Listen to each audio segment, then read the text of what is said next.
Oh! Hi there! You're just in time for another story. Today's story is about Paul the Cave Fungus. Paul the Fungus had things pretty easy in life. Because of his unique structure, he didn't need the same things that other people needed to live. He could create and provide his own food just from his surroundings.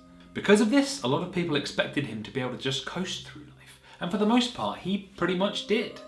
But he wasn't satisfied with this. He knew that he was capable of more. He knew that if he put his mind to it, he could achieve his dreams. And he had dreams.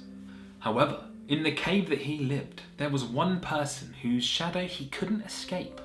Dante the Salamander. Dante had it all. He had the looks, the brains, the talent. He could do everything that Paul couldn't. Paul knew that to achieve his dreams, he would have to show that he was just as capable, if not more so than Dante. Now, Dante was a great chef, the best chef in the cave. That's why Paul decided to challenge Dante to a cook-off. See, Dante was the best chef in the cave. He could cook up the best food from whatever he found around him, and there wasn't a lot in the cave. Everyone admired Dante for his cooking, so Paul knew that if he could beat Dante at cooking, he could prove that he was the most capable in the cave. When Paul asked Dante, he laughed at first. He didn't think that Paul was being serious, but when he saw how determined Paul was, he accepted. Dante felt bad for Paul. Of all the natural advantages that he had, Paul had none. But that wasn't going to make him take things easy on him. He was a very competitive salamander, and he wanted to win whatever the competition was. And besides, he knew that Paul wouldn't want him to let him win. Paul wanted a fair fight, and he was going to get one. So the day of the cook-off came. Paul was ready, but Dante was up first.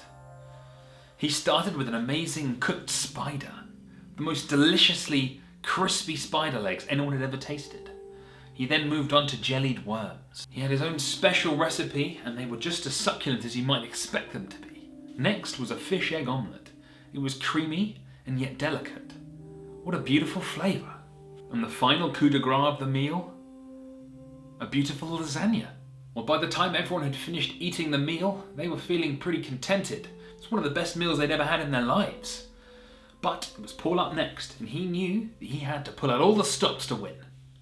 Now, Paul doesn't have arms or legs, so he's not going to be able to do any of the same dishes that Dante did. But he had something different. He had chutzpah. He'd watched enough anime to know that if he tried hard enough and believed in himself, he'd be able to win this. So he put all his effort forward and produced the only thing he was capable of, which was a kind of strange viscous slime which smelled and looked exactly like congealed milk. He was a bit embarrassed, actually. It didn't look anywhere near as appetizing as Dante's stuff, but he knew it was going to taste great. The tasters came round and looked at the slime. They seemed reluctant to try it. One of them plucked up the courage, though. He came forward and took a mouthful of slime, and immediately died. While the others decided they probably weren't going to try the slime at this point, and declared Dante the winner. Dante was paraded about the cave like a hero, and Paul was left alone again. And the moral of the story is, sometimes you're just not very good at things, and you should accept that and not try to be better. Thanks for watching. Bye-bye. Well, I hope you enjoyed that. That story is a submission from Christian Brabs. He sent me a message with the basic outline of the story, and we worked it together, and this is what we've come up with. I hope you enjoyed it. If you want more stories, let me know. Do a thumb if you like that. Maybe do a subscribe on it if you did enjoy it. If you want to send me more suggestions like this one, you can do so. Contact me if you know me on Facebook or in person. Why not? If not, I'm on Twitter at Malford_. You can follow me there if you like as well. I do occasional tweets. They're oh so exciting. Oh boy. So I'm going to put last week's video here. You can click on that if you want to watch it. And I'm going to put a picture of the Battletoads here. Remember them? Yeah? It's not as good as you remember.